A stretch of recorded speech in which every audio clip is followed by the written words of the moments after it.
Selamat berjumpa kembali di dalam video pembelajaran sosiologi untuk kelas 10 ya, dimana pembahasan sebelumnya kita sudah mengkaji tentang kajian sosiologi mengenai gejala sosial ya.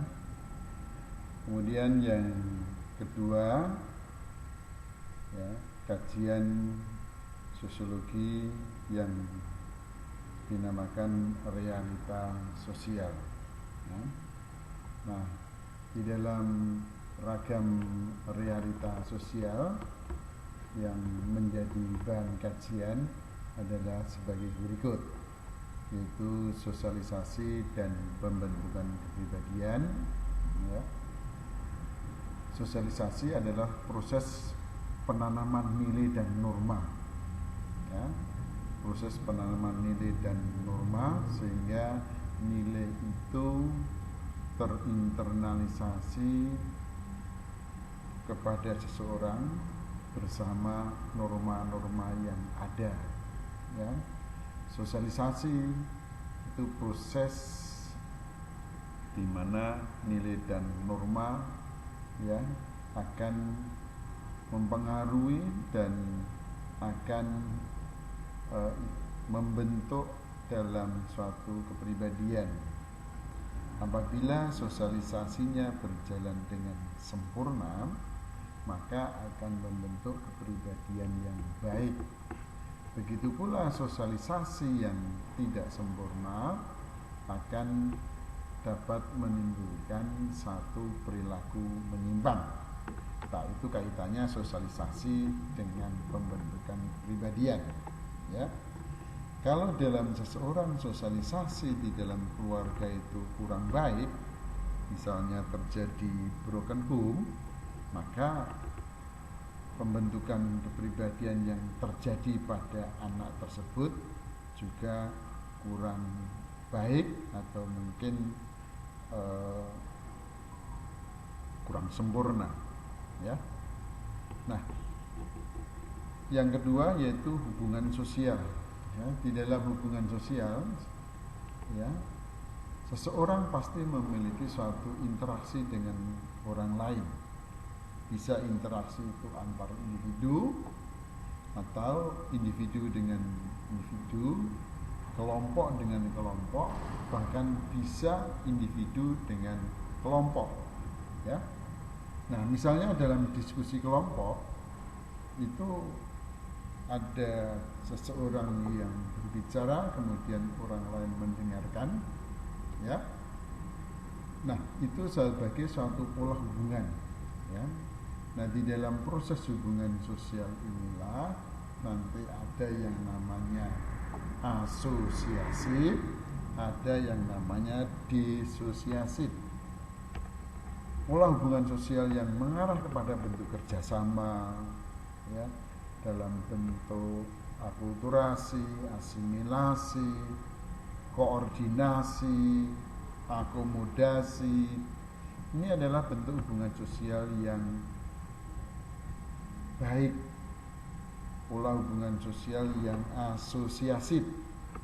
Tapi bisa juga terjadi pola hubungan yang disosiatif, di mana pola hubungan itu menjadi tidak baik, maka akan menimbulkan terjadinya konflik, akan menimbulkan terjadinya kontravensi ya. Kemudian yang berikutnya mengenai nilai dan norma.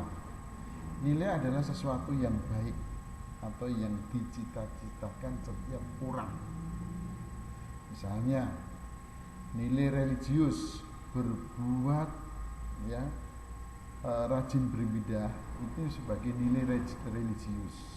Suka berderma, membantu orang lain, itu adalah nilai religius ya. Sesuatu yang diinginkan, yang dicita-citakan setiap orang dalam kehidupan bermasyarakat. Kemudian norma itu adalah aturan atau kaidah yang dijadikan pedoman seseorang atau sekelompok orang untuk berperilaku. Jadi seorang itu mau berperilaku supaya tidak melanggar norma, maka perilaku itu disesuaikan dengan aturan yang berlaku. Baik, kemudian berikutnya yaitu tentang bahan kajian realitas sosial. Ada kelompok sosial, ada struktur sosial, ada mobilitas sosial, ya. Komunitas itu termasuk kelompok sosial yang teratur.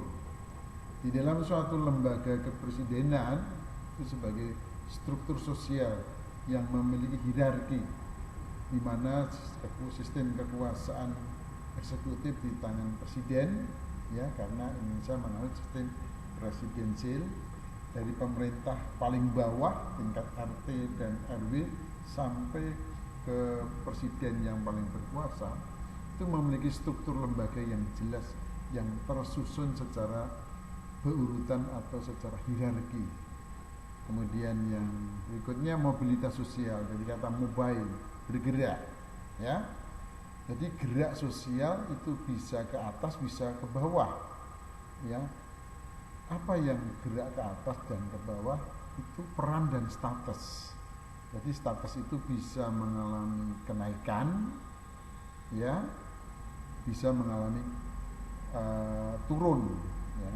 Contoh di dalam gambar ini adalah satu bentuk mobilitas sosial ke atas karena terjadi kenaikan status, ya, statusnya dari mahasiswa menjadi sarjana setelah diwisuda, atau bisa juga dari siswa menjadi mahasiswa, itu mobilitas sosial naik.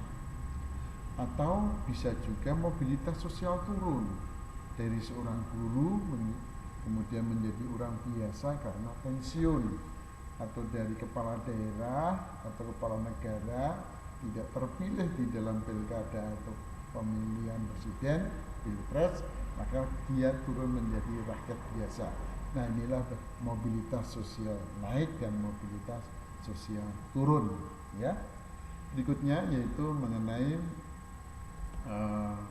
realitas sosial di dalam penyimpangan sosial.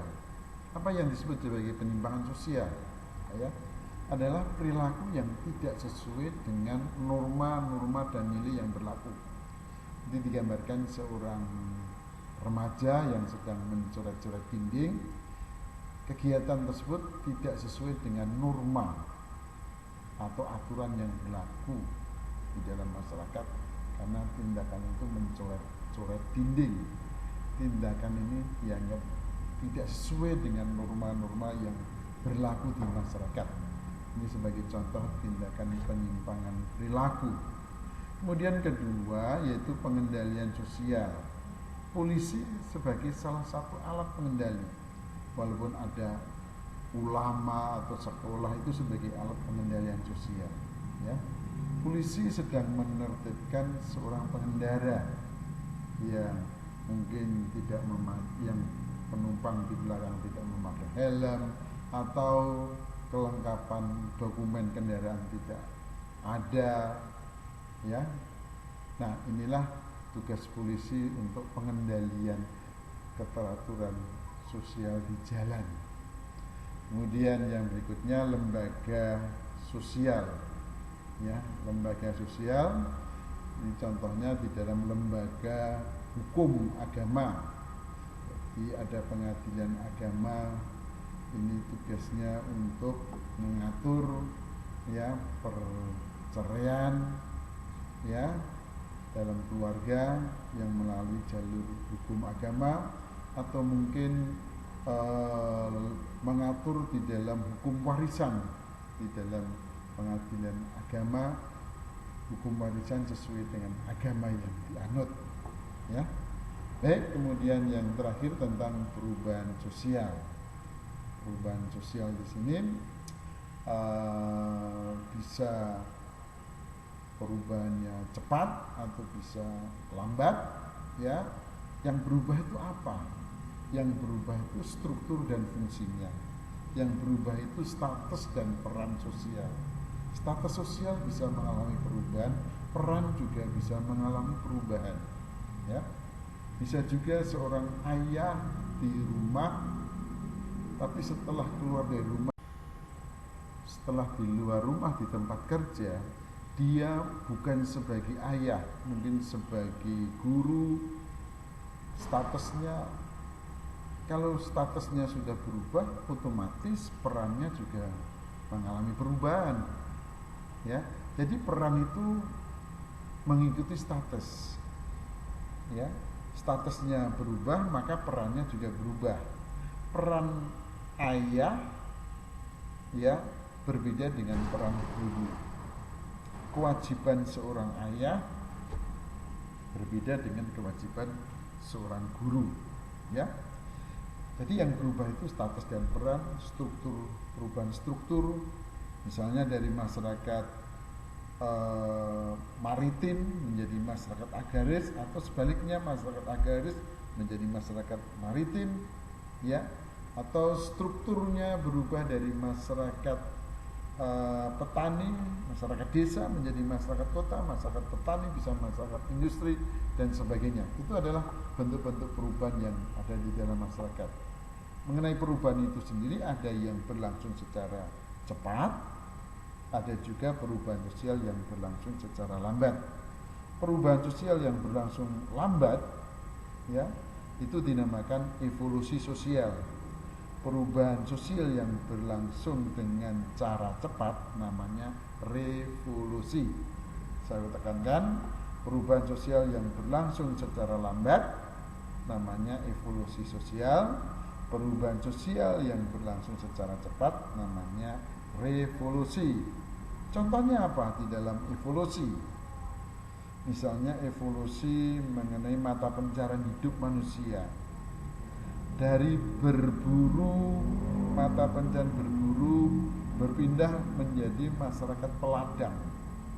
Itu tidak hanya makan waktu puluhan tahun, tapi bisa ratusan tahun, bahkan ribuan tahun. Dari masyarakat peladang menjadi masyarakat bercocok tanam atau agraris, itu juga makan waktu, ya, ratusan tahun. Dari masyarakat bercocok tanam menjadi masyarakat industri, itu juga makan waktu ratusan tahun. Ingat, industri itu mulai ada dipicu adanya penemuan mesin uap oleh James Watt yang ada di Inggris. Di saat itulah dimulainya adanya revolusi industri. Semua yang digerakkan oleh binatang dan oleh tenaga manusia diganti dengan tenaga mesin yang sering disebut proses mekanisasi, ya. Oke, itu yang bisa saya sampaikan di dalam realita sosial. Untuk selanjutnya ada penugasan, Anda bisa mengidentifikasi jenis sosialisasi, ya. Di sini Anda akan diminta memberikan contoh sosialisasi di rumah, sosialisasi di keluarga atau di rumah, sosialisasi di sekolah, sosialisasi di lingkungan teman sepermainan, dan sosialisasi di masyarakat luas. Nah, dari situlah Anda diminta memberikan contoh, ya. Nanti Anda kerjakan, ada lembar kerja siswa atau LKS. Kemudian yang kedua, Anda bisa mengidentifikasi perilaku menyimpang. Anda bisa memberikan contoh perilaku menyimpang di keluarga, memberikan contoh perilaku menyimpang di sekolah, memberikan contoh perilaku menyimpang di teman sepermainan, dan bisa memberikan contoh penyimpangan perilaku di masyarakat luas. Dan yang tugas ketiga, yang terakhir, itu Anda bisa mengidentifikasi jenis, ya, pengendalian sosial, ya. Dari situ Anda bisa mengambil contoh bentuk pengendalian sosial di dalam keluarga, memberikan contoh bentuk pengendalian sosial di masyarakat, memberikan contoh bentuk pengendalian sosial di sekolah, memberikan contoh bentuk pengendalian sosial di teman sepermainan. Nah, itu tugasnya. selamat bekerja dan dikumpul. Yang 10 IPS 1 dikumpul ke Maria Desinta ya, dengan menggunakan kertas A4. Kalau nggak punya kertas A4, kertas ya folio bergaris ya. Kemudian yang 10 IPS 2 ke Philip ya, kertasnya sama. Kalau nggak punya A4 ya kertas folio bergaris. Selamat bekerja.